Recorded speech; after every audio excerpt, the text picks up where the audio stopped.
Yeah, hi everyone. Good afternoon and sorry for the delay. We're actually having some technical glitch. So we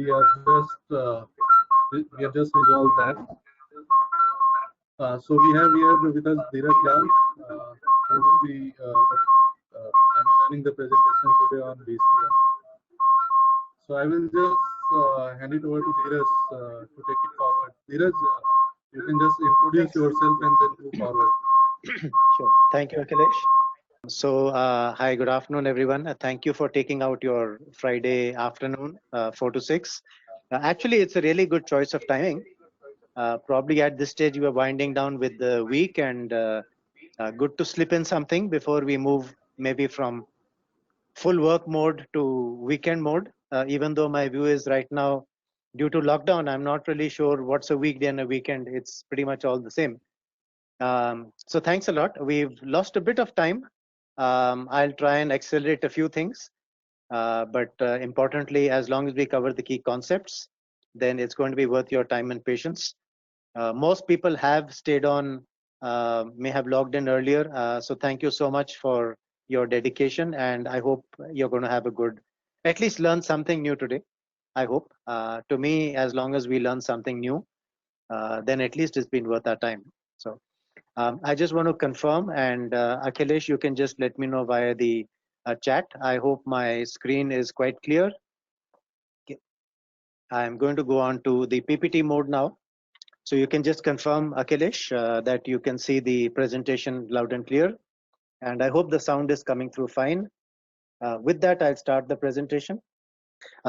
So thank you, everyone. Again, thanks for your patience. While we do the presentation, I guess the way GoToWebinar is structured, it may not allow very much of an interactive conversation while the presentation is on. My request would be for you to keep sending in messages through the chat line. My original thought was to break quite a few times just to take questions even in between. The session technically should be closing by about 6 o'clock. I'll probably still maintain that. We've lost about maybe 20-25 minutes, so to that extent I may not break too much in between, but still if there are questions, would be good to handle them as we go along.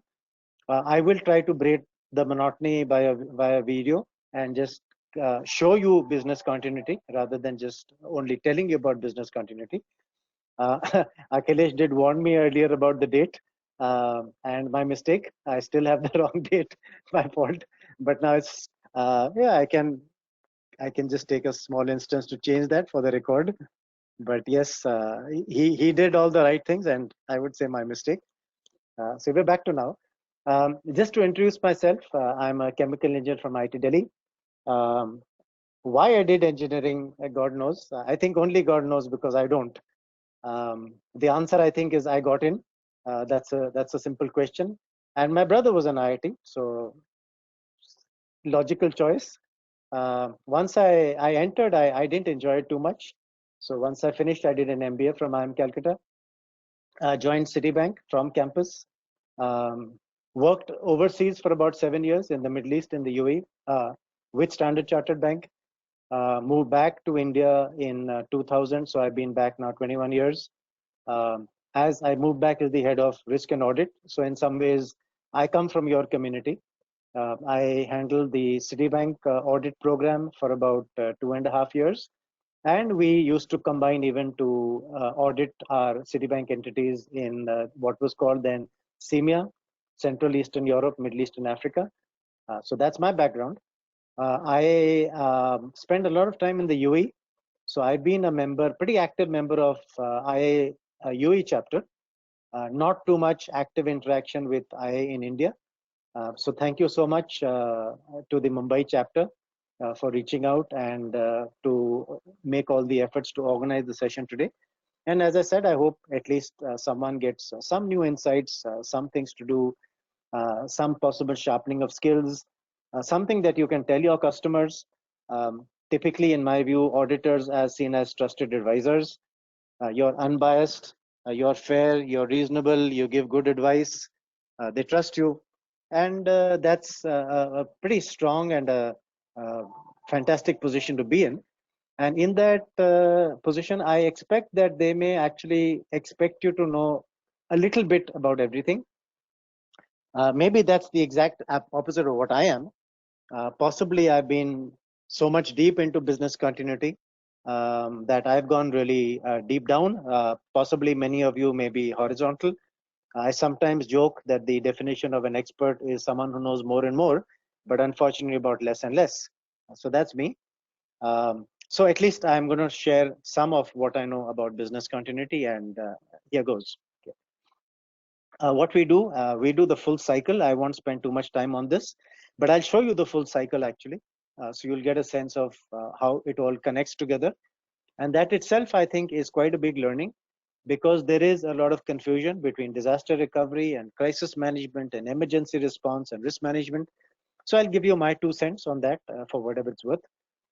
For people who may be interested, for themselves, for their customers, for their organizations, there are quite a lot of tools available in the entire cycle. Automation, workplace recovery, e-learning awareness. We've also launched some small video-based, very inexpensive kind of tools and opportunities, even for students kind of thing. So won't spend time on that. That's not the purpose of this. But if someone is interested, do let me know separately. I do have my email ID and details at the end of the presentation. So if there's something we can help with, please reach out. Today's agenda, I think this is what's critical. Business continuity management. What is BCM specifically? I'm going to spend quite a lot of time on how to implement BCM, the roadmap, the life cycle. To me, I think that's really what is critical, the nuts and bolts, what makes it work, particularly what helps you do a good BCM implementation. So key factors for a successful implementation. Things to keep our eye on. We can call them challenges. We can call them best practices. If you do them well, they differentiate you and you come out tops. And if for some reason you don't do them well, then they are challenges and actually they drag you down. So two sides of the same coin. I do want to spend some time on what makes the COVID-19 scenario different. To me, this is actually very fundamental. We are at an interesting situation where, thanks to COVID, business continuity has come to the fore. It's always been around, but not always taken so seriously, especially in the Indian mentality. Chalta hai, ho jayega, kar lenge. Others may say, oh, we haven't done this for so long. We've been around for so many years. We never needed this fancy concept with big words. So logical skepticism. We all have so many things to do, and you can't fit in all. So you need to pick and choose. But I think thanks to COVID, business continuity is right up there. People are putting it in place, practicing it. But the danger right now is that once you've come to the crossroads, by mistake, you may take the wrong direction. And that would be tragic, that you've got to the right place and have everything going for you, but actually we miss the forest for the trees. So I'm going to spend 5 minutes on what makes COVID-19 different and how we can actually use COVID as an opportunity to really put in place something really solid, build on it. And I guess a lot of that is what auditors, I would suggest, should keep in mind, how to do things and how to get the best of them.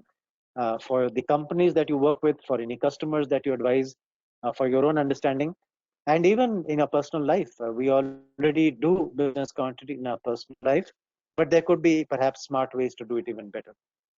Okay, so moving forward, what is business continuity? A long and fast definition, holistic management process, etc., etc. What are the critical points? Identify potential threats to an organization. Logical, prevention is better than cure. It would be really tragic if we allowed something to happen that we knew could happen and could create danger for us, but we chose to ignore it or not do anything about it or keep postponing. And one fine day it happened, and then we say, I wish I'd done something about it. So critically, one element of business continuity is if you're aware of something, and not even if you're aware, even if you're not aware, please be aware of anything and everything that can cause your business to be disrupted, anything that can actually prevent you from providing your key products or services, your obligations to your customers, regulators, external parties, the community, anything which prevents you from doing what you should be doing. Let's be aware of it. Let's fix it to our best of our ability in advance, and hopefully it doesn't happen at all. If it does happen, hopefully it happens lesser magnitude, lesser intensity, lesser duration, with which we can fix things much faster and get back to normalcy, and maybe not even have to activate our business continuity because our controls kicked in. To give you an example, it's said that a fire multiplies around 30 times every minute. If my controls and my advanced planning is good, that as soon as a fire happens, I get to know. Ideally, I've even prevented it. I've removed the possibility of the fire happening, and there are good controls that we can put in place to prevent that. Still, it happens. I get to know really fast. I respond fast. I snuff it out, maybe within a minute. Um, Big deal. We've closed the issue. Maybe about a small disruption, half an hour, clean up things, and actually we can be back to normal. But literally, if it takes about 5 minutes for me to find that fire, locate it, bring it under control, in those 5 minutes, you can actually have lost your full building. And I have a real video where an entire stand of a football stadium, 100 meters plus, from start to finish in about 4.5 minutes was gone. You didn't have a chance anymore. So through good risk management, we can actually prevent issues. That's one part of business continuity. But what happens if we are not able to prevent the issue? It gets out of control. It does take us down. At the very minimum, let's then have a plan B. And that's really what business continuity is all about. A corporate plan B for our official commitments and services. As I said, we already have probably plan Bs in our personal life. You have often a second SIM with a different provider. You have a different phone instrument. You have perhaps a different vehicle. You have a spare tire. You leave your keys with the neighbor. Lots of things we already do in our personal life, but there's a significant difference and still an opportunity to enhance that in our personal life. And of course, many of those we don't do in our professional life, and a huge opportunity to do that much better. So that's business continuity. I'm trying to keep it simple. I don't want to give it a long word and new things which no one ever knew. The reality is it's a lot of things which we knew, but all we are doing is doing it smarter, better, more organized, connecting the dots together. And guess what? With that, actually, we can do magic. So we'll actually in this try and figure out how that magic happens. So two parts. Let's know what can create a disruption. Let's try and bring it under control in advance. And the second part, if for some reason it gets out of control, then at least let's be able to respond fast and quickly and be able to make sure that very quickly our plan B kicks in. When I'll come to that, that's a critical. So let me spend a minute on that. What we don't do in our personal life often is time the response. And that's one critical thought that I want to leave with you. If there's one thought you take from this webinar, please do take that away. What makes business continuity different from common sense is the concept of time. In advance, we figure out what's a reasonable timeline for response. In advance, we figure out what is really important to do and what is not important to do. What's not important, let's not worry about it. Let's put it to the side, ignore it for now. We'll deal with it later. So at least let's make the problem more manageable. Let's be clear on what is really important must be done, and absolutely by when it must be done. The concept of time is actually what makes business continuity very different from just normal common sense smart things that we do constantly. And we'll quickly circle back to this in the later stage called the business impact analysis that deals primarily with time. Through business continuity, we're trying to make sure that we effectively respond within timelines, which means we sustain the reputation, trust, faith of our interested parties. That's a fancy word for the old word stakeholders. Most standards now use interested parties, which is stakeholder plus. It could be people even on social media have nothing to do with you, they're not a stakeholder at all, but they're interested. So, and they have the potential to damage you or create chaos for you. So that's a wider definition right now of interested parties rather than stakeholders. Importantly, if we are able to respond professionally in time, then we retain the trust, faith of our customers, reputation, They still they forgive us. Okay, it happened. That's life. Things go wrong from time to time. And few months later, they'll even have forgotten. So the incident is behind us because we responded fast and well and effectively.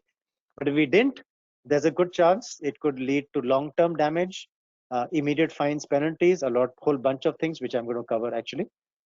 This statement is from the ISO 22301. This is the definition of business continuity. Again, I'm going to speed a bit to try and make up for some lost time. I want to make a quick distinction between business continuity and disaster recovery. This is a misconception that even till today, I find in many people that I interact with.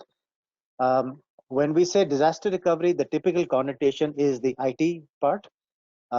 So bringing up the IT or preventing the IT from going down, that's what's called IT disaster recovery.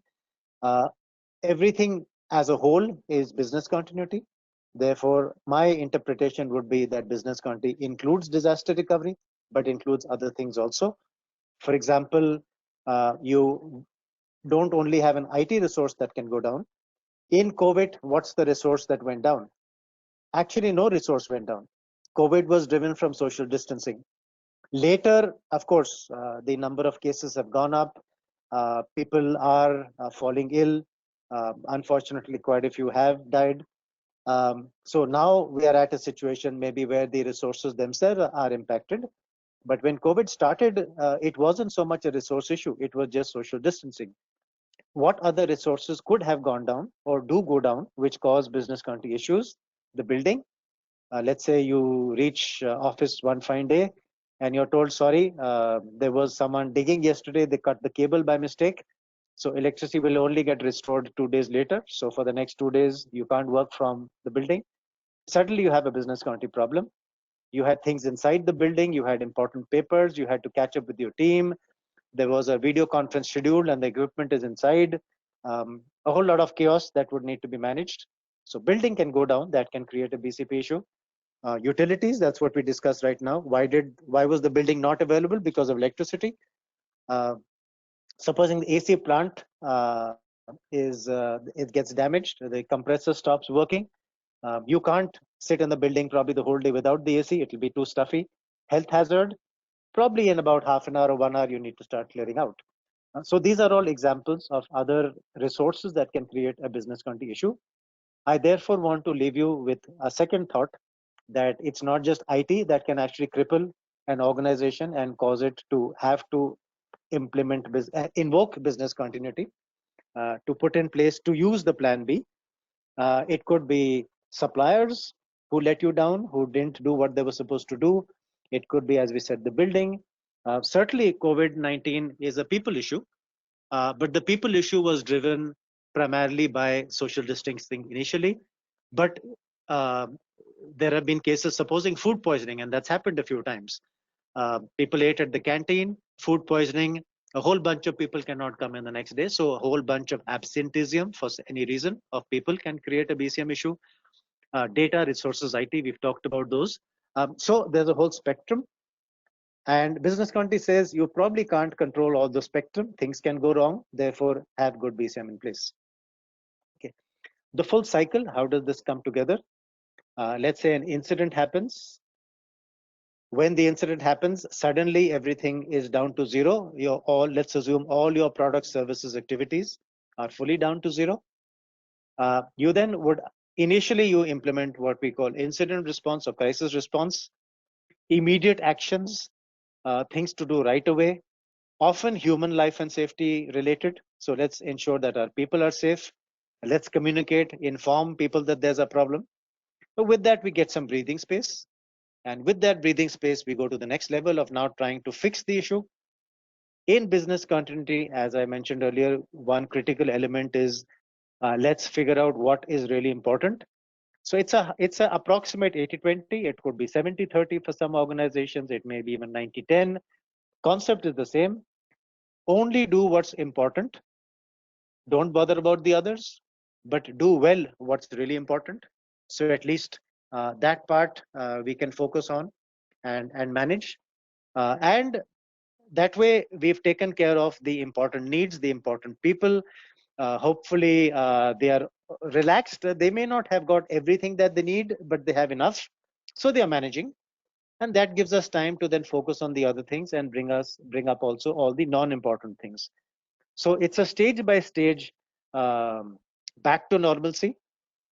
Initially, just do what's important, but critically do it within the timeline. And as we saw in the definition, ideally we agree the timeline in advance, so we know what the expectation is. Ideally, if we've implemented BCM earlier, we've even practiced that. We know that we can do it. We've done it earlier. So in a real situation, hopefully we manage and things go according to plan. And if I just put all of us in the minds of consumers, if you need something from an entity which they are not able to give, if in a reasonable period of time they can give you the important parts, what's adequate, I think you'll manage and you'll give them some breathing space. And if they are able to then in due course come back and resume everything, hopefully it's fine, we're still friends, and you'll still deal with them, and importantly you'll say you did a pretty good job, so that's fine. I like you and I want to deal with you. So literally in business country we probably have 3 stages. Initial response stage that we can call incident response. This is more managing the incident, not managing the recovery of services, but incident, human life, safety, communication, etc. A more planned response to meet the immediate timelines. So urgent activities, sometimes what's called critical. This is really, really important. If we don't do it within this time, then we really have a big problem on our hands. And third stage after that, third arrow is other not so critical activities. Eventually back to normal. The cycle is closed. And of course, there is another element here of fixing things, learnings, trying to make sure that this doesn't occur again. So at least if an incident like this happens, once it's over, you actually are stronger than you were before because you've had some learnings and you fixed them.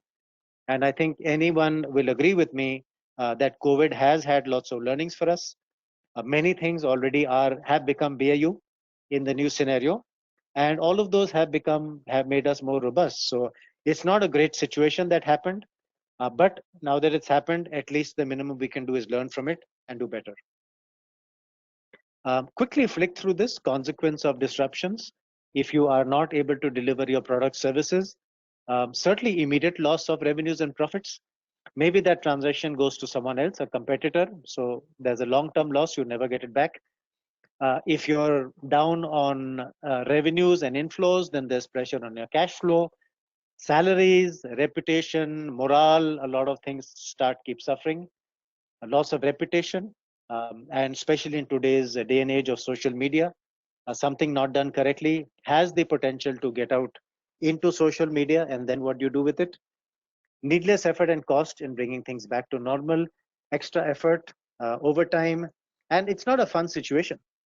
You don't go to office to clean up a mess. You actually go to office to do great things, which you were on your plan and your KRAs. So not a great situation, and we'd rather not have business country situations. We'd rather get on with life and do all those great important things we're supposed to.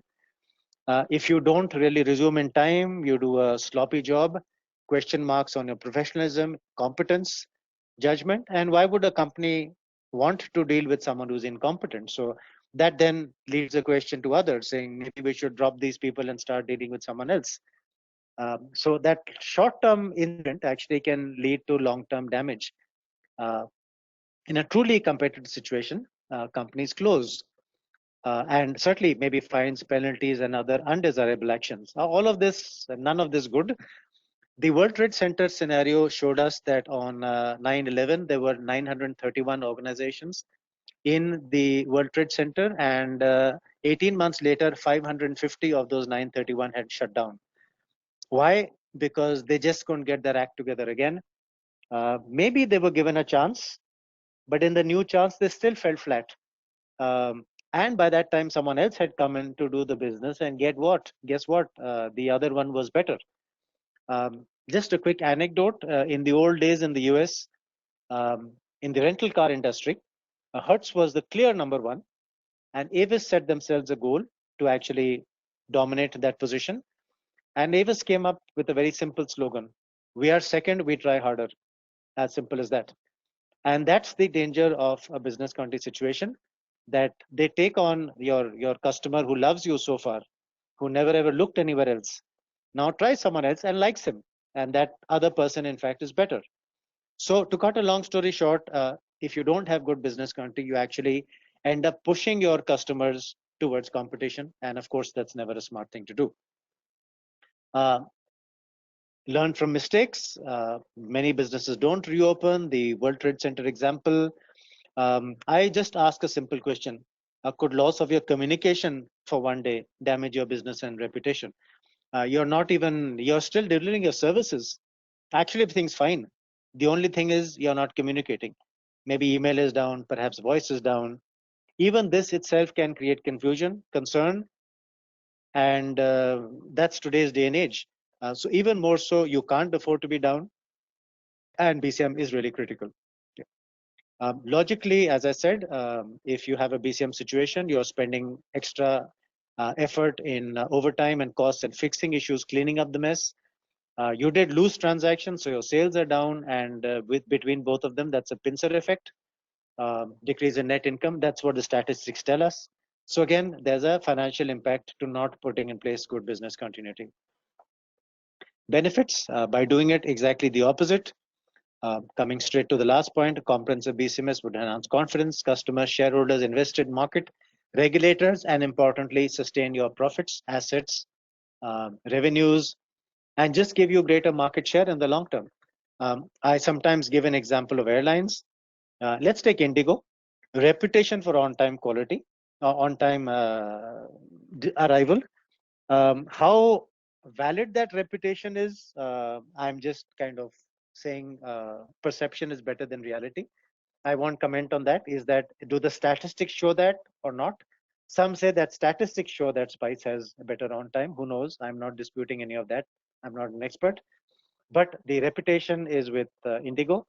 And therefore, if you had a really important meeting, you may be willing to buy a much higher expensive ticket through Indigo because you want to be on time rather than another airline. I guess the point I'm making is through solid confidence of reliability and continuity and timeliness, actually you can earn more. So companies that are good at business continuity are able to increase market share, increase profits, and make this a critical element of financial success. So smart, a good reason to implement BCM. Lack of BCM is a self goal. I'll just keep it at that. You're actually damaging yourself. And as they say in Hindi, "Aa bail mujhe maar." It's almost that situation. So I'm going to the next one. Okay. Importantly, my suggestion and a submission, and I would say this is point number 3, maybe for you to remember, is try to work towards not just continuity, but organizational resilience, which really means everything coming together as one, collectively, as a whole, and sustaining each other. BCM often may be the glue that keeps things together. The business continuity team is the one that often raises the red flag that there's a problem and there's a mismatch. And there are 2 types of problems and mismatch that I see. One is a no man's land, and maybe if you imagine for a moment a cricket match, one challenge is no one runs for the ball. It's too far, or everyone leaves it for everyone else, and the catch gets dropped. And the other one is turf issues. They are both going for it, and both clashing, colliding, and in the process, again, the ball falls down and the catch gets dropped. Both of them are not great situations. Often that's what business continuity helps highlight, just to make sure that there's clarity. We remove such confusion. And the ideal situation for business continuity is that the control panel is working perfectly. It's not that they have to justify the existence by fixing each and everything. It's that things work perfectly, and if things work perfectly, it's good for everyone. So ultimately, business continuity is actually said to be the foundation for what we call organizational resilience, the entire organization working together as one, leveraging off each other, no wasted effort, no duplication, and nothing sitting in no man's land. An ideal situation. Okay. Business continuity planning, I'm going to flick through this fast. As I said, nothing new, a fancy name for common sense, but it's structured common sense. It's formal common sense. It's common sense with consensus, and critically, it's common sense with the timeline. Okay. So let's agree on timelines. It's based on facts and data, not perception. We consult everyone, get their views. So finally, we get a sign off on what we agree collectively as a team are the important parts. We do then communicate what's happening to others, so we get the full support. And we practice, practice, practice. If we do all of those things, I see it almost like driving. Maybe the first time we drove, we struggled. I actually banged the car because my brother was sitting next to me and started screaming in my ear, and I panicked and I actually hit the car on a tree. Story of my life. But now I drive pretty well. Thank you. Let me say that before you ask. And that's practice. So in business country, while we've done something the first time, when we just do it, practice, and we get better and better, and then it becomes second nature. So that's really what a good BCM should be. Just a quick reminder, thank you, Akhilesh, for reminding me. Please feel free to send any chat questions. So I'm happy to take them in between as we go along. And critically, this is not important about what I wanted to say, but it's important what you may want to ask or hear. So even if it's slightly outside the agenda, if there's any way I can help, I'm happy to do that. And we do have enough time, so please don't hesitate. Yeah. Critically, how do you put in place good business continuity? It's advanced planning. There is a statement that many people make: planning gets you 90% there. The rest is execution and luck, maybe. So through planning, and the bulk of BCM is advanced planning. In fact, that's maybe some of the criticism that, oh, we've done so much, and so what happened? It was an utter waste. Guess what? It wasn't an utter waste. And luck sometimes follows hard work. If you worked really hard in an exam, maybe you get it right. And then you can say the exam was so easy, but the exam was easy because you worked hard and you knew your stuff. So in BCM, we need to reconcile to the fact that most of the work is done before. And if we've done a great job there, maybe we don't really have a during and after, because as soon as something happens, we fixed it. So this is kind of the way the cycle goes. And I'm going to show you that cycle in a video very quickly. It's a video about a real organization implementing business continuity. So you get to know some steps. So what I go through later, already you've got some idea. Seeing is believing. And also logical progression of the steps, a lot of it in advance. Let's know what can go wrong. Let's try and prevent it. Let's put in place our plans and our controls and our warning signals monitoring. So we know if something still happens, then let's quickly respond fast. Let's respond to the incident, and let's also start bringing up our key products and services, the initial critical urgent ones, the ones that if you don't do right away, you'll have people get very upset, people you really care about, people you depend upon for your long-term business sustenance, the people who you really need for your growth and success. And once you've done the important things, then let's do the not so important things. Eventually we fix it all and we get back to normalcy. So this is a logical cycle, I hope.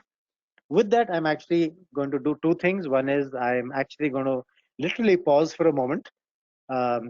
Only objective being that I get some chat questions, and the first one who sends me a chat question gets a big thank you from me, because again, it's more about what you are looking to get from this, or your conceptions or your ideas or your nature of work. Anyway, I can help you in that, as long as it's related to this subject directly or indirectly. So I'm just going to wait for maybe 30 seconds. And after that, I'm actually going to start a video. The video, I'm going to keep off the sound. I'll just show you the points, what they're doing, and I'll mention it from my side so that you get a sense. And I hope that we can just correlate this to the actual path that we are going to be seeing very shortly in the way implementation of business continuity. So maybe 10-15 seconds more. No chat questions so far, and that's fine. If maybe I've been so crystal clear, if so, I'm impressed. So while we do this, I'm actually quickly going to flick through the video. And Akhilesh, if you can just confirm to me on the chat line or WhatsApp that you can see the video, just so that I'm 100% sure.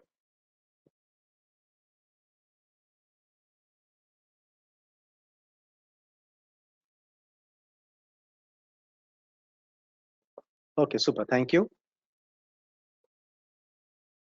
So nothing to say right now. I think this is just a whole bunch of disasters that keep happening.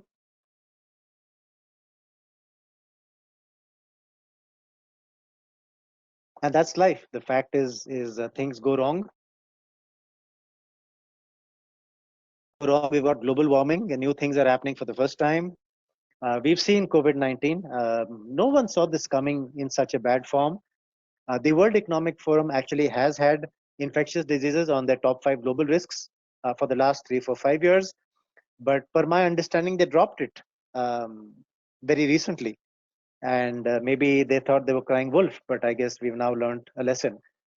So new things are happening, and the minimum one has to be fully prepared. Let me take 11 as an example. No one had a plane will fly into World Trade Center plan. That was just not on the radar for anyone at all. But some companies actually were very professional about the response because they had other plans, and those plans were tested and they worked. Morgan Stanley got out 4,000 people out of the World Trade Centers. They lost, unfortunately, about 6 to 7 people, I think. But they were mostly the security team whose job was to get out the 4,000. So literally, they at the last moment didn't make it, but they did their job, which was to save the others. Morgan Stanley was up and running, I believe, in about 4 hours. They were across the river. They had an alternate site. They had a communication plan. They had an evacuation plan. And that was pretty amazing. Whereas many, as we know, didn't. So the fact is, in business accounting, what you say is you may not be able to predict everything. Let's at least make sure you have strong plans. So if something new happens that you did not anticipate, at least something's better than nothing. This is an organization that decided to put BCM in place. A decision. The first stage typically is a briefing steering committee, people deciding together what are the compulsions of the organization, what's the context, what could go wrong, if it went wrong, what would be our plan B. So a lot of business continuity is discussion based. Critically, you would need smart people across all departments who are able to present their perspective on 2 points. One is actually what can cause the disruptions, the same point we said, risk assessment. And the second is if we needed to bring up our products and services, how would we do it in the event of a disruption? That's called recovery strategies, which we'll also come to in the methodology that we'll talk about. Once it's put in place, then training and education awareness, let people know, let people understand. And I'm going to just pause for a moment. The point is that business continuity is a different way of doing things. And as I give you some examples, the building is not available, IT is not available, people are not available, we don't have the utilities. Today, there's no water in the taps, we can't use the building. So business continuity really says, if I did not have my building, how would I still substantially provide the same products and services within the reasonable timelines? If the right people were not there, then someone else has to do it. If IT was down, how do we do it? Do we go manual? If my service provider did not fill cash in the ATM, is there another way I can give cash to my customers or my interested parties? So it says, what's my alternative way for doing things? The point is, your plan B is not the same as your plan A. There's a different way of doing things, and therefore that's what a business continuity plan is. That let's in advance know, have that thought process. Let's in advance put in place those arrangements. Let's in advance test those arrangements, and let's in advance write those down. So if this different situation happens, I pull out my plan for that situation and I just follow it. So that's what we see happening out here. They thought of different ways to do things. They signed off, created those plans, educated people. But in this case, before they could activate, a real incident happened, which was Cyclone Gonu. Cyclone Gonu was headed, and this by chance is an Omani organization. You can see the Omani headdress. So they got warning that a cyclone is about to hit. Let's say you have about 48 hours. In those 48 hours, you can take any decisions that you want. So which is what this organization also did. In those 48 hours, you can take some decisions, you can close some branches, you can inform customers, you can speak with your regulator, you can check that your backup IT works. You can ensure that other branches across the other parts of the country can take up the load, like India.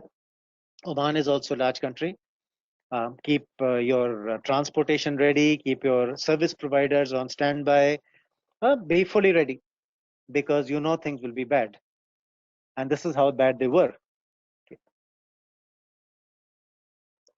So this was literally, imagine this happening in your city. Of course, I think Mumbai chapter may not be so much of a stranger to something like this, but often the impact, as you see in this case, was much more because it was cyclone, not just, I would say, waterlogging and flooding per se. So in a situation like this, so I'm going to pause for a moment. This is what we call disaster management, which is the impact of the incident on the community. And in business continuity, whereas disaster recovery talks about bringing up, ensuring that the IT continues in a scenario like this, or IT is brought up from the alternate site, as the case may be. And business continuity is the corporate part of this. So the incident is the same, everyone is affected, but business continuity says, how does the corporate resume its services in a situation like this? So maybe you can all put yourself in the minds of, pretend to be the board of directors or the owner of your organizations, and say, if this is what's happening outside, what do we do? How do we do things? How do we make sure that we continue to provide the key products and services? And how do we make sure that our customers agree that we did a very professional job of all of this? That's really what the intention is of business continuity. A lot of it is planning, preparedness, alternate ways to provide your services, communication. In a case like this, these are skeleton staff. You probably at a stage like this may not want to call in everyone. It may be dangerous to call in everyone. And importantly, since we said that we'll only be doing limited activities, you don't have seats for everyone. That's the reason why in business continuity it's suggested that just take on limited number of activities, because you have your resources itself are limited. The entire set of resources is not available, and just do your best with those. Do excellence in those few limited activities. Okay. I'm going to flick forward a little bit. Okay. So this could be a real scenario of what you would actually see in a real situation. But critically, this is what the bank did. They had a backup site, as they call a recovery site, in a different location. So they were able to carry on their parallel operations through that activity, through that location. So reasonable number of these at different places allowed them to keep together their basic services. The key what critical services were needed. So I'm going to stop here for a moment. I think you get a sense of a real business continuity situation, what it involves. I'm going to switch off the video. Okay. Again, a quick invite as we do that. Any other questions, please do let me know. Nothing so far. And Akhilesh, again, if you can confirm, please, that you can see the slides now. So this is the cycle we saw. They did a lot of advanced planning during the incident, and then later it's cleanup of the whole process, bringing things back to normal. As I said, initially just the basic critical services, urgent ones, and later then all the others. And of course, in time, everything is back finally. Okay. For those who want to know how to implement, there is a ISO standard. It's called the ISO 22301 International Standard. But standards typically are high level. They tell you what, not necessarily the how. And people who know the ISO standards will know that the structure of all standards are the same. So probably each and every ISO standard now, recent standard, has the same 10 clauses. What has to be done typically all gets compressed in clause 8, operation. And then it's very, very high level. So while this is, I would say a lot of these are the building blocks of good business continuity. Know the context, leadership must show the commitment and provide resources, have good planning, it's 90%, provide all the support, make sure that everything is fully lined up and ready, put the BCM in place, operations. So we'll spend quite a bit of time on that. Importantly, where many entities struggle and lose the plot, actually, as they say in English, is performance evaluation and improvement. Not just a question of doing things, but a question of doing things well, learning from them, improving them, and keeping them up to date. Just to use an example, um, in many cases, your service provider would probably call you periodically and say, sir, your car is reaching 20,000 kilometers or 60,000 kilometers. And at 60,000, we need to rotate the tires.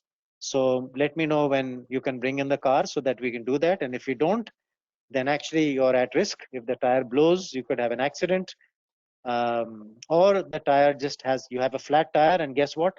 According to the gentleman called Mr. Murphy, you'll always have a flat tire at the worst possible time when you have the most to lose. So in that case, you maintain the car, you send it in before it breaks down, it's fixed, and once it gets fixed, you have peace of mind that for the next few months, maybe 6 months or something, or whatever, depending on how much you drive, I'm okay, and I do not need to worry. Similarly, like that, we must also fix our BCMS periodically. And again, another takeaway, if you really want to have good BCM in place, focus not just on implementation till clause 8, but importantly on improvement and evaluation. Keep checking that things are okay, keep improving them, keep fixing them, keep changing the documentation, keep testing exercise again, tell people what the changes are, so that in the real situation, you are actually dealing with the latest updated plan, which is really what works, whereas the old one probably may not be working anymore. Steps. I'm going to just walk you through a typical cycle, one slide each. A quick time check. Yeah, we've got just under an hour, so we're okay for now. Okay. Typically, so let's say first a BCM plan, and I have them numbered, so we'll go one by one. First, high level, put the plan in place. To me, this is like maybe a cook preparing a recipe. So you need to prepare, you have got a big dinner. You don't just start cooking randomly, you think it through, you plan it. What dishes are you making? What are the ingredients? Who's doing what? When will you prepare them? Perhaps how will you serve them? How much quantity you need? You think through those things. Only after that you start cooking. So using the same example, I hope you do that actually. Using the same example, before you jump into BCM, think it fully through. What do you need? How do you need? How much, etc. And we'll walk through each one of those one by one. But an important planning phase, that's program management. Issue a policy. We have leave policies, we have probably IT policies, we have expense policies, we have information security policies, cyber security policies. We have a BCM policy. This is management explaining what they want, how is it to be done, setting expectations. Once these things are done, get the training in place. So with the training, at least we know what is expected, and therefore at any point in time, people are aware and they can ensure that they play the role as necessary. Then starts the implementation from stage 4 onwards. Now it's the doing. So far it's the keeping ready part. In doing, the BIA will cover that, what it covers, which really is identifying what's really important. So we spoke about knowing in advance what is really truly must be done, the things that really matter. Let's be clear on those, and let's be clear on what does not matter. And let's get advance approval from management that we will not do what does not matter. And since it doesn't matter, why waste time on it in a crisis situation? So yes, we've agreed and got management sign off on the really important activities. Let's assume 20% for the sake of argument. Pareto's principle, 80-20. Risk assessment. We don't want things to go down. We know the consequence of a downtime, that's good, but let's prevent that downtime. So let's put in place controls. Let's know what can create the downtime. Let's do a risk assessment. And believe you me, and this is another takeaway, maybe takeaway 5. Believe you me, even if you've got risk assessment in place as a general principle, often you may not have asked the question, what if this happens? Could this create a business disruption? What if this happens? Could this create a business disruption? Supposing my neighbor's office is on fire, would that not create a business disruption for you? Supposing the water pipe blows, no water in the office, no water in the toilets, no drinking water, will that create a business disruption? And when you start looking at that, you will find many things that you had never thought of, which can create business disruption. So even the most professional organization would find value add from this approach. So that's risk assessment. where the question is, what can cause a risk of disruption? It's a very targeted question. It may use the same traditional approach and methodology that you use for risk assessment otherwise, but the question is different and therefore the answer is different. And normally it's new things that you never thought of and realized, which actually will help you improve your resilience. So actually performing this cycle immediately gives you value add. And it's not just an extra effort or an overload. It provides immediate benefit to the organization. Strategies is what I said, the plan B, different way of doing things. If there's a problem, how would I provide the service in an alternate manner? If I don't have my building, where would I provide it from? Where would we sit? If we don't have IT, then how would we manage? If our plant is down, then how would I still deliver the service, etc., etc. Plans activating the alternate solutions. So I put in place a solution, but the point I made earlier, it's not my normal business as usual plan. It's not my SOP. It's a different way of doing things. Therefore, I need a different plan. I can't prepare that different plan at that point in time. It's too late. I must do this in advance. So critical step is once we've agreed the alternate way of doing things, let's prepare the alternate plan, business continuity plan. Now I've created it, but how do I know it works? How do I know people understand it? They can follow it. It can give the desired result through testing. So we must test. And periodically other ways of really getting assurance. Audit, you folks are from IIA, so nothing I need to tell you about. But again, if you've not done a BCMS audit, then maybe get trained on BCMS, do the internal BCMS internal auditor 22301, BCM lead auditor 22301 on the latest standard 2019. If so, you may be more highly qualified than others because many are still on the old standard, etc. And with that, at least let's be sure that we are reviewing the BCMS from an audit perspective, and all the right things that have been signed up are actually being done. We don't need to wait for these. We can still review, we can maintain. We talked about the car maintenance, and nothing stopping us from doing that. We can review our suppliers, we can review our goals, we can review performance, go through things again and again, check that what we're doing now is still continues to be necessary, or maybe we need to do new things and stop doing some old things because they don't matter anymore. Management review, excellent process, a part of all standards. Management spending dedicated time on business continuity, say 1 hour session every 3 months, 10 minutes in each monthly meeting, even that's good enough. It helps surface, the team can surface the bottlenecks, management can help clear those bottlenecks, and literally the day that happens, your processes become more robust because something that should have been done and stuck, now actually the roadblock has been removed. And ongoing improve. All learnings, for example, maybe point number 6. Many of you, if you haven't yet looked at your internal documentation and built into it COVID controls or COVID way of doing things, then please do that. Or the work at home way of doing things, then do that. So yes, many new things have happened, some surprises, some known, some unknown. We've adapted, we've adopted, and we've got better and better.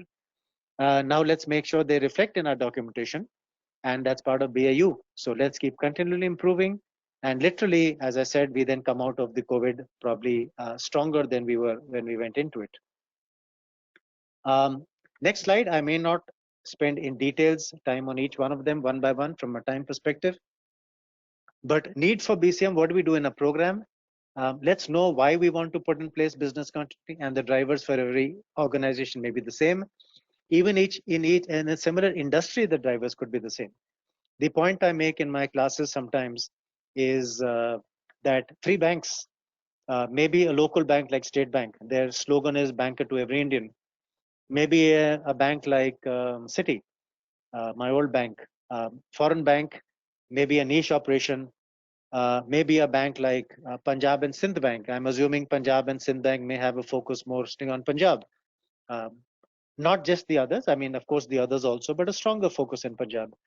If so, if my assumptions are correct, each one of these 3 would have a different BCM because their needs and objectives and their audience are different. So let's be clear on what we need. Let's understand the needs of our interested parties, the various people we interact with, what they would need and when, if we had a disruption situation, including communication, critical. Let's issue our BCM policy. Let's nominate the teams, as you saw in the video, which is the committee that's monitoring it. When do they meet? Who are the members? What's the agenda? Timelines. Let's put in place a timetable, a program plan. Let's get the budget to be able to start the program, and let's commence the program. So that's the initial stage, BCM program management. Quick reminder again,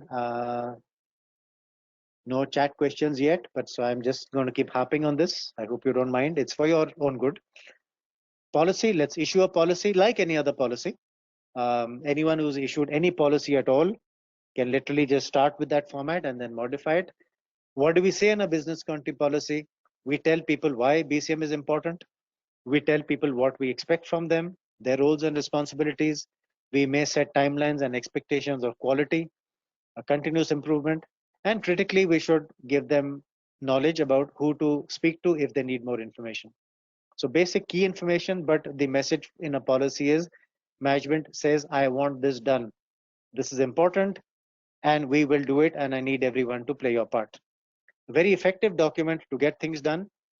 People are smart. If they feel that management is not serious, then they won't do it. And if they realize management is serious, then of course, all of us will toe the line. So if you really want BCM to be implemented well, get a BCM policy issued. Next, training. Yes, we know this is important, and training is one phase, even though it's phase number 3 out here.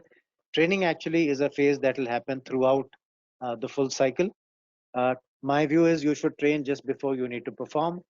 So before the BI is to be done, do the BI training. Before the risk assessment, do the risk assessment training. Before the exercise, do the exercise training. So it may be point number 3 here, but it carries on throughout. And critically, various elements, people who need to play a role, and audit training, for example. That's one example that demonstrates this. There are many entities that get the audit training done even before the project starts. And we say, what sense does that make? You haven't even implemented. Your auditing time may come 6 months, 9 months, 1 year later. That's when you should train. Otherwise, you lose the knowledge. So training just in time at the appropriate time, and training also to all employees. What training? Just awareness. What am I supposed to, what's BCM? Why is it important for the organization? Why do I need to support it? What support do you need from me? If I have more questions, who should I talk to? Simple. And to that, normally we would add on a little bit more about evacuation. What's my evacuation point? What are the conditions when I evacuate? When the alarm goes off, do I go or do I wait to be told? And who do I report to that I'm safe? Basic information typically gets built into the BCM awareness. For anyone who's interested, just want to mention that we have a commercial BCM awareness module, 1 hour. There is a special price for Indian participants. So if anyone's interested, let me know and I can put you in touch with the team. So if you just want a high level 1 hour capsule on what BCM is, slightly more detailed than what I've said, feel free and let me know. Or if organizations want to use this internally for the full employees, that can be done. It can be tailor-made. Critically also, not just internal, you should also educate your external entities like suppliers. Let them know what business continuity is, why it's important, and why they need to fully support you. And often that's the biggest fail point. So you can be fantastic, but if they let you down, then you have a big problem. BIA. Going to spend a couple of minutes on the concept. Let me give an example. You are, let's say, take State Bank. Just picking on State Bank, could be any bank, absolutely anyone at all. But being banker to every Indian, I'll assume that their span of products is much, much larger. And I'm not sure, but I believe I heard that they have about 10,000 branches. I could be wrong. With that span, you do anything and everything is a product, because any Indian may need anything and everything. So you offer it all. And you have 10,000 branches. Where do you start? Nightmare. Even that decision itself could take 3 months or 6 months. By the way, we've implemented, helped State Bank implement business continuity in the data center in Belapur, but I'm not sure how much more it expanded to the bank itself. So that was a targeted, more, I would say, more ITDR, IT for business continuity for the IT unit. So let's say in the entire organization, in State Bank, if you needed to do your first cut, where would you implement BCM? What product services and how do you then pace it out across the others? That comes through business continuity. So typically, what an entity would do is say, if the entire organization was fully disrupted, nothing being provided, no products, no service, no activities, no communication, what do I bring up and when? From the point of view of the comfort of my external entities and stakeholders with whom who I care about. So, for example, if you take stock exchange transactions, there are regulators globally who mandated that the stock exchange transactions cannot be done more than 30 minutes. So that may set a timeline. Um, Corporate loans, treasury transactions, loan dispersals, credit card issuance, whole bunch. Maybe you have 100 products. So in the BI, what we really say is who gets impacted and how badly. And therefore, if this is an entity that you care about, by when must you bring up the product service activity? So theoretically, and this works, it's not just theoretical, it works. The BI, the result of the BI is a listing of all product services of the organization in downward order of time, increasing order of time. So the shortest timeline on top and the maximum timeline on the bottom. And then you can say, in half an hour, I need to bring up this, in half an hour, in 1 hour, this, in 2 hours, this, in 4 hours, this.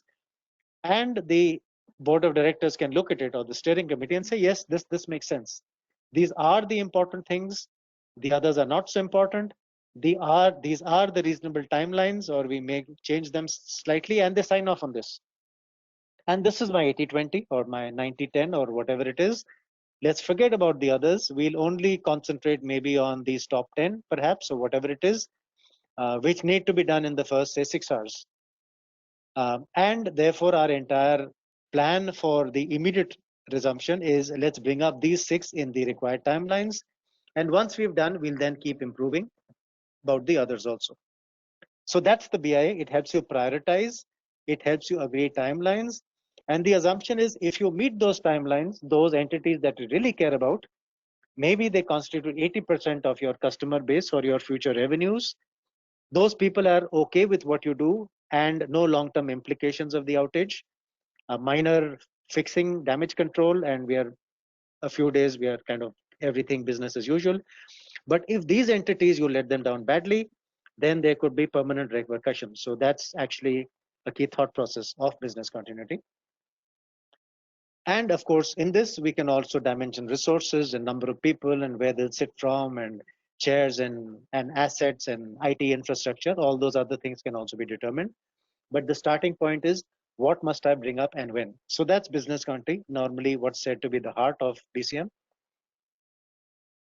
What, when, and what and by when, essentially. Risk assessment, we've covered this, so I won't spend too much time. You folks are auditors, you know what risk assessment is. You probably performed it a million times. The only point I make is start with a strong master list. And the question is, what can create my disruption? And what do I need to do to prevent those disruptions? So it's maybe the same methodology, but with a slightly different question. Come up with the top 3, 4, 5. Maybe impact and probability works well, or use any other method. Which are the maybe top 5, 10, maybe maximum 15 critical issues that can cause you a disruption. Let's fix those in advance. Let's not bother too much about the others. If the implications of downtime are not too much, then why do I need to bother a bit right now? I'll deal with it later. But the ones that can create significant downtime or cause major damage to your assets, those are the ones we need to very critically look at and fix and put in place controls. Those are called risk treatments. Risk, treat, tolerate, transfer, terminate. No rocket science here, again, common sense. So now we know what can create the disruption, and we know what we need to bring up and by when. How do we do it? Strategy and solutions. So if my people are not available, what do I do? And we've seen work at home as a good example due to social. So it's part office building and it's part people. Both of them together, I would say, contributed to work at home at this point in time. If my primary IT is not available, do I outsource? Do I have a backup secondary? Do I go manual? If my basic location is not available, then where do I operate from? And you saw some of this in the video. They brought up their backup site. They had backup locations. If a supplier lets me down, I may need alternate suppliers, multiple suppliers, maybe different parts of the country. So if there's a geographical issue, then someone else can kick in. Alternate utilities. There are situations sometimes where it's a single point of failure, and say communications, the cable is the same, the service provider is different. So if the cable goes down, everyone goes down. You thought you had redundancy, but actually it's a single point of failure. So things like those. So what do you really need? That's critical in recovery strategy. And always remember, it's not BAU, it's a different way of doing things. It's the chef making the recipe without mayonnaise. Normally he needs mayonnaise, but today he forgot. So how does he make the recipe tasting pretty much similar without mayonnaise, but using an alternative? That's what a recovery strategy is. Plans, we spoke about the different type of plans. Immediate response, incident response within minutes, hours. People welfare, communication, invocation, damage assessment. So dealing with the incident, immediate incident. Then bringing up the essential services within minutes or days, depending on the allowed timelines as signed off in the BIA. And then bringing up the rest, non-critical, replacement, and return to normal business as usual. So that's a logical cycle.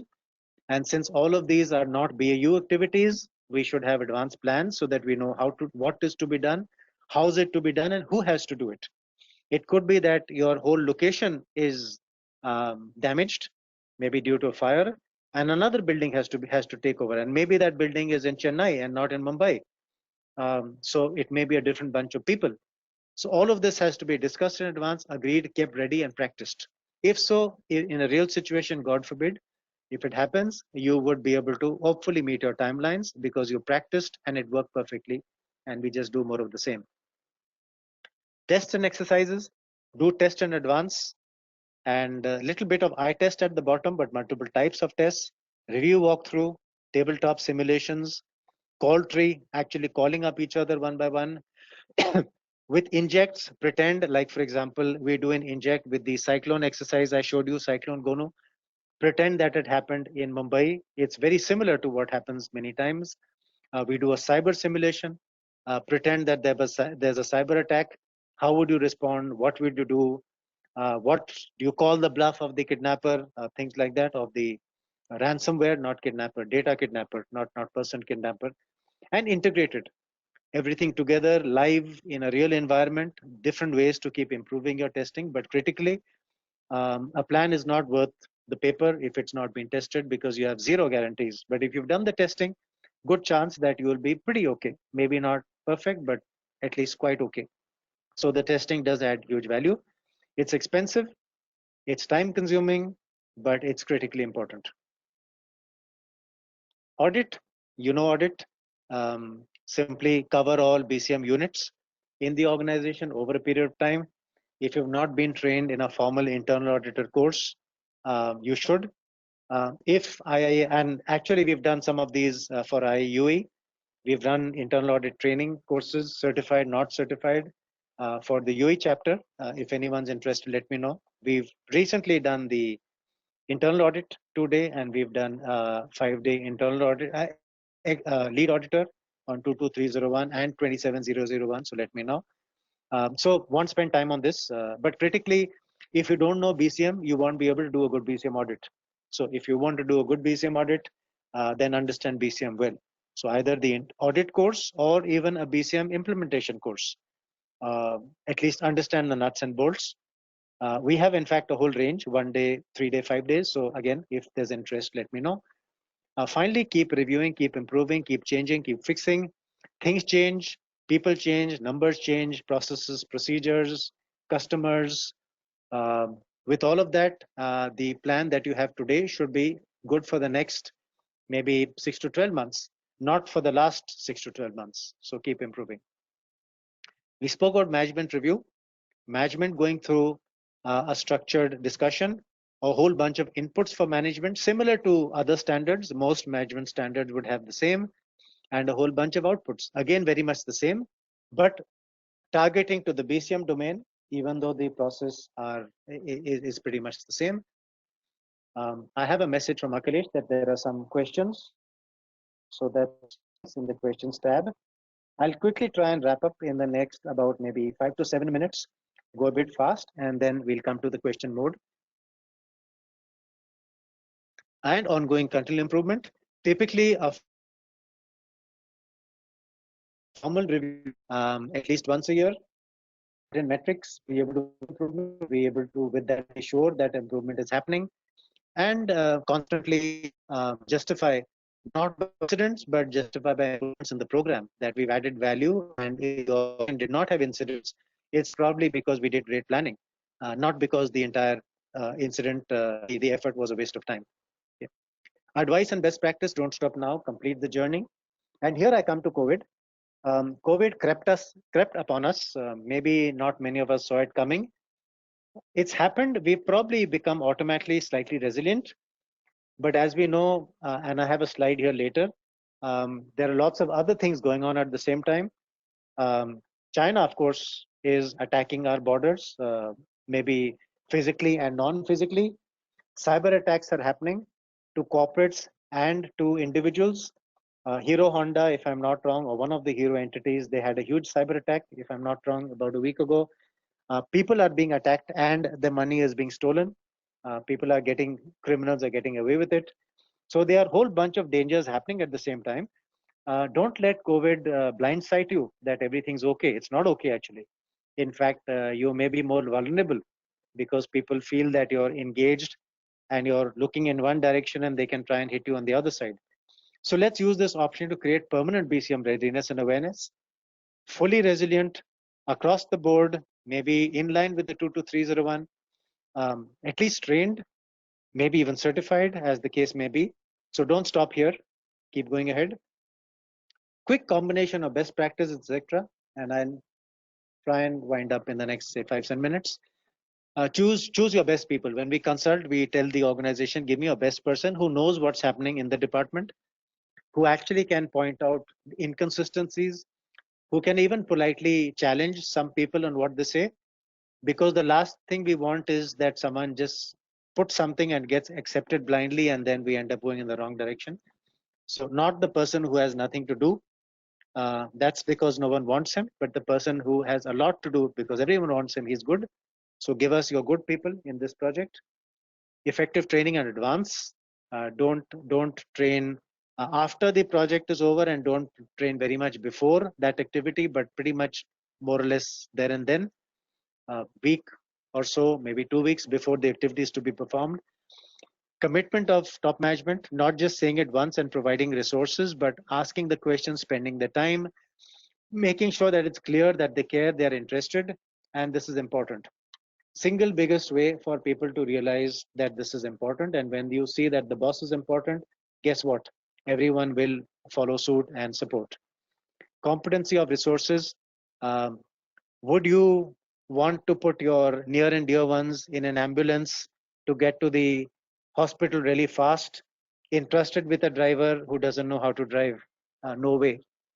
So get your resources trained, get them really competent, and with that you should be able to do a good implementation, high quality and on time.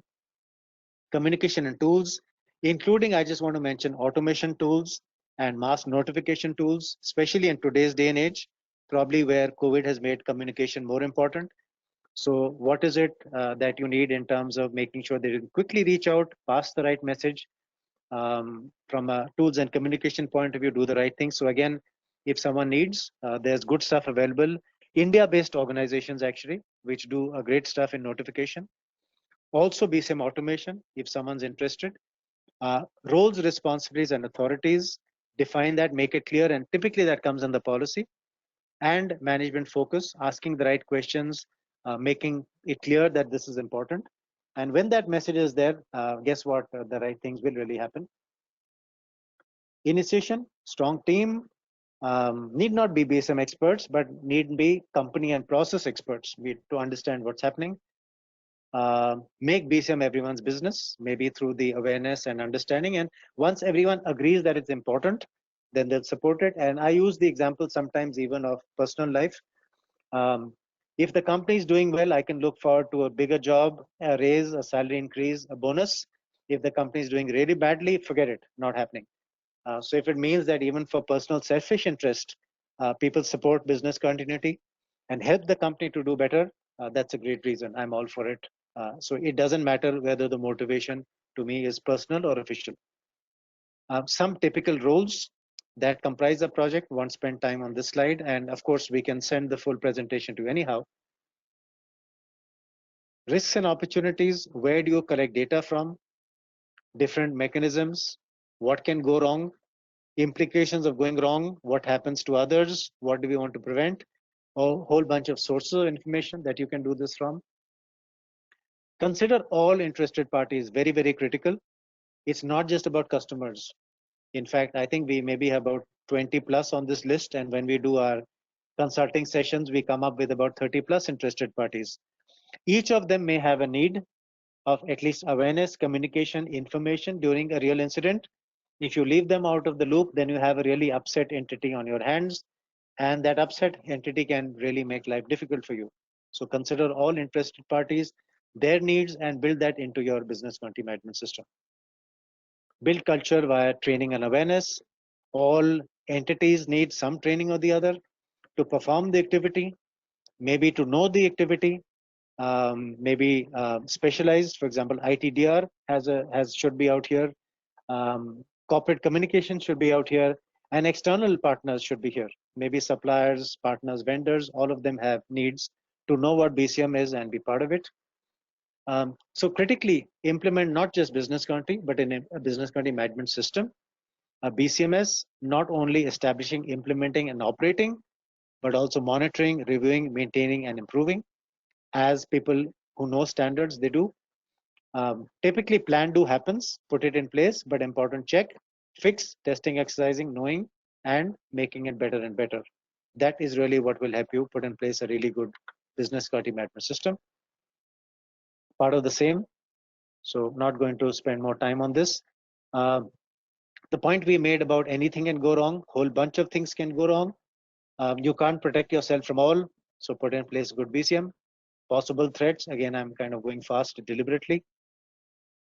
As I said, cyber attacks, just an example of many other things are going wrong. Lastly, the danger with the current scenario is that people take a view that COVID equals BCM. Because they are related, COVID led to the BCM situation, work at home. Actually, COVID isn't. As we said earlier, there at that time was no damaged resources. So use this opportunity to build on COVID, the understanding. What's different? COVID, this situation is going on for much, much longer. Our typical BCM doesn't last so long, literally maybe just a day or two, unless it's a major breakdown that may last longer. We have no clarity on final resolution of COVID. Maybe when the drug comes, who knows? New waves, new strains, will it get so lots of uncertainty, not triggered by damaged resources, and literally the entire ecosystem is impacted. What's nice is it's led to a relaxed approach where I don't see anyone getting stressed about anything. I mean, it's what you do. You're out of control. We'll just do the best we can. So one is it's realization by all.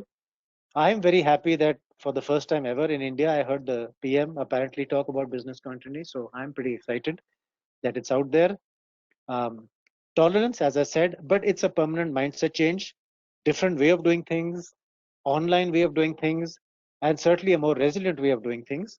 So I think thanks to COVID, business continuity is here to stay. Probably one final slide. We put out a white paper, 4 smart phases of resilience. What we say is the first was response. We all did what we needed to. Second was starting to recover, putting basics in place, managing the crisis. Third, de-risk yourself, be 100% resilient. What happens if something else happens tomorrow? How will you manage now? And fourth, be ready to accelerate, which we are now starting to do in India. Livelihood more than just lockdown. Once the gate opens, let's move forward stronger, better, resilient than we were in the past. And we didn't cause this pretty not great situation, but at least now that it's happened, let's make the most of it, and let's benefit from it in the sense that once it's over, we certainly should be more competent and in a position to do much more than we were earlier. Thank you. With that, I'm stopping now. Coming to the questions mode. Okay. Yeah. There's a question from Preeti Cherian. Right. So she's asking, Mr. Lal, it has been a pleasure listening to you. Do you see management change the seriousness with which they approach BCP and DRM? I remember after 26/7, there was a lot of discussion around this, and then things died down. Corporate that believed in went ahead, the majority paid lip service at all. How different is it this time around? So I think, Preeti, that's a good question. Thank you. And the unfortunate reality is out of sight, out of mind. I think certainly, yes, I would say there are certain fundamental practices that already we have ingrained, like maybe different ways of doing things, a more relaxed approach to work at home, also realization that you don't need sometimes to be in office. So why come to office? I mean, it's working and you're more efficient. But I think from a business continuity point of view, the fact is that COVID is not going away today. It will carry on for some more time, and we will have to actually ingrain those situations in us. So even if management doesn't consciously do it, I would say some things will end up becoming business as usual as part of our habit and our psyche. So we may forcibly have implemented it because we had no option, but we've embraced some of those. So yes, I would say certainly a mindset change on a slightly more ongoing basis. It would be nice if management are able to formally do this and not stop here. As I said, my last slide, that we are going to do it much more and much better, and really take it to the next level and not stop. So I guess there's no standard answer. Everyone is different. But I would think, I mean, the very fact that again the PM told ministries to implement business continuity, a lot of those things can be taken forward, and so kuch to farak padega. I think how much happens, I guess we really have to see.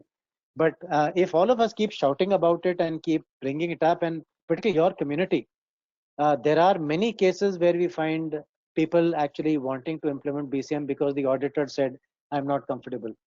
I don't have the assurance that things will fully and be in place. You have pockets, but you don't have something structured and sustained and formal. So I think the auditors are a great community to bring mind of the management back to this situation, even if it strays from time to time. Thanks very much. Yep. Any others, Akhilesh? Yeah. The next question is from Mahesh M. So he's asking, as an internal auditor, what are the checks need to be performed?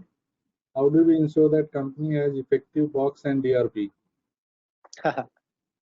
I would say, Mahesh, it's a little bit, if I be honest, you may need to go slightly out of your brief, and I'm using my experience as an internal auditor. Strictly speaking, as an internal auditor, I should be looking at the following compliance to the signed off processes. As an internal auditor, maybe I may not have the mandate sometimes to say that this process is not a good process. So I would say you at times may need to go out of the brief to even question the process itself, saying this is okay, you have put in place ITDR, but and what you said you'll do is what management has signed off. So you're 100% compliant. But this is a lousy process. We are not even doing half the things that you should be doing. What if this happens? What if this happens? So I would include not just compliance to a signed up process, but I would include the need to raise questions about what should be the ideal and a good process. My simple question there would be the standard. Even if you're not following the standard formally, even if there's no desire to be compliant with the standard, ISO 22301 global standard for business continuity, even if there's no intention to be certified against the standard, nothing stops you from reading the standard.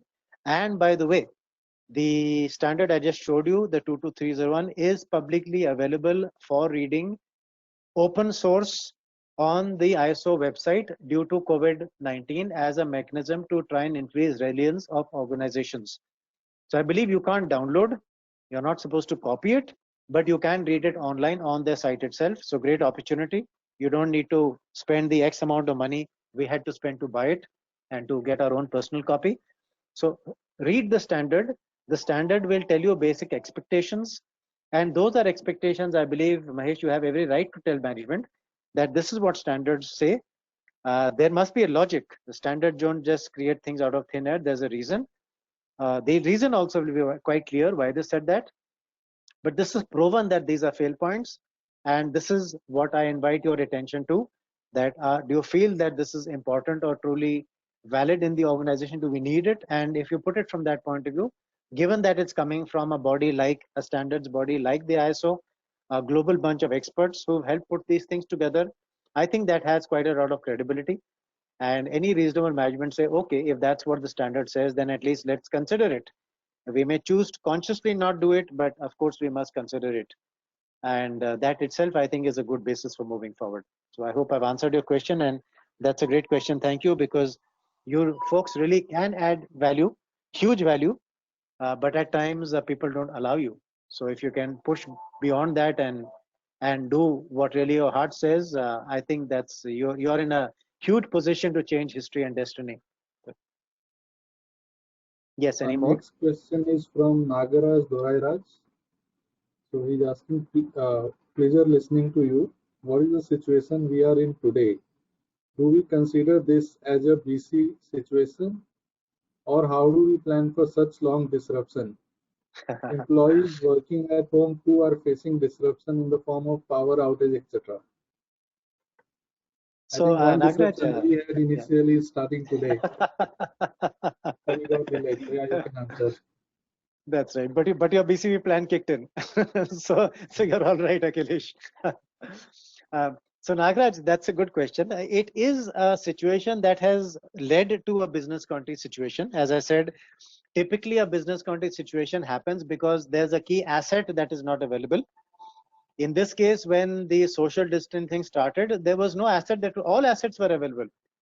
We just had a mandate for public health reasons that those assets should not be together. So this is a new animal of reason that had never ever, not ever, but lately come before for our geographies. Southeast Asia, Singapore, they've had these things before with SARS and H1N1, but not us so much, or in this size and scale. So it is a situation that led to a business continuity situation because suddenly our processes were disrupted, our chain was disrupted because we were all at different places. We were maybe not able to communicate. We didn't have infrastructure. So many organizations automatically got thrown into a business continuity situation because it was beyond the typical size and scale. Another point how this is different from the usual is, as I said, in a usual business continuity situation, you may have planned only for 20% critical activities and therefore 20% resources. So if 20% of my people are up and running, then I'm good according to my plan. But in this situation, we had an 80% available, able to work, but not having the infrastructure to work. So companies had to ship machines and configure them and get STP approvals and all those various things in place, which was not typically catered to in the traditional business continuity thought process. So I would say it's business continuity plus. It's led to BCM. It's a good thing that all of this has happened. It's good for the BCM domain. It has made us naturally more resilient, but a lot more will happen. So another suggestion would be that management team should actively keep discussing what more can happen. Be prepared, put some of those plans and mitigations in place. So at least if something happens, it's not that, oh, what do we now? But it's, yes, I told you and we did something about it, and therefore we are actually ahead of the curve. So smart organizations would be continuously doing a horizon scan at this point in time, planning for more things that can go wrong, and already putting in place some action steps and mitigations. So even if it does happen, we fix it much faster and we get back to normalcy much faster. Thanks, Mahesh. Next question is from Manoj Sharma. Who needs to take lead for BCM, as it is perception that IT is anyway handling it? A good question, and yes, I mean the reality is IT is handling IT resilience, so they can bring up the system probably, assuming they've done a good, diligent, thorough, structured, professional job, but they can't handle non-IT disruptions. So they can't handle supplier letting you down, or the right skilled people not being available. or for some reason we can't use. So we are starting to go back to buildings now, maybe 30% in a building at any point in time, or 50, or different rules and regulations in different areas. So which are those 50% of go back, and what will they do, and what will the others do? A whole bunch of other things coming along. My simple answer to you is the person, first of all, typically the organization should have a senior person looking at this. And right now, to be honest, the whole committee is looking at this. So this is very much an issue on the management radar of the entire board or the senior management team. Maybe there should be one person who's really doing this planning part. So that person is taking the lead. Now you can give it any name. You can say business continuity, you can say readiness, resilience, back to business operations, reverse lockdown, call it what you want. That's a name. But there should be someone at a senior management level, which I think you do have already. So there is someone looking at this issue for sure. I would say everyone's looking at this. But what's not being looked at maybe is the structured resilience. I would say what someone needs to look at, and you folks can bring it to the agenda of the organization, that someone needs to look at this is what more can happen, how can the situation escalate, and how can we put in place a structured response. To me, these are the three parts. Different entities, different roles in different organizations handle this. It could be operations, it could be quality, it could often be IT, sometimes it's HR, sometimes it's finance. Depends really in that organization how things work. So actually there's no standard answer there. But even if an IT person who is doing this, they should actually have a large non-IT perspective also. If they just is IT handling resilience and IT thinking, if IT is up, then everything works, then that's a big problem. But if it's a big picture IT person, then along with IT resilience, he's also looking at suppliers and asking all the right questions. I would say it's operations actually, because it's about keeping up the BAU operations. So if I were to select maybe one entity, is the COO who should actually be driving this, but driving this from the point of view of sustainability and robustness of the next step, not just about where we are right now. So much more than it should be plus delta. What more do we need to do? What else may actually handle? Yeah, Akhilesh, anything more? Yeah, last question again from Manoj Sharma. In current pandemic situation, majority of companies have work from home facility, and same is being considered as BCM. I just wonder what if the internet connectivity stopped for longer period due to government decision, similar to what we experienced in Jammu and Kashmir, where the internet service was suspended for a number of months. Right. What kind of BCM could have helped? I would say, Manoj, to be honest, the Kashmir case was a very one-off case, and again, that Article 370 revocation happened after God knows maybe so many years. So I would say that would not probably that would not be the trigger. But what if one of the the communication companies really failed badly? I think everyone will be stuck. So many people are now actually using, so not internet services. I think that's quite a draconian situation, which I think may not really happen. But some outage in the service providers, which is why many people now have alternate mechanisms.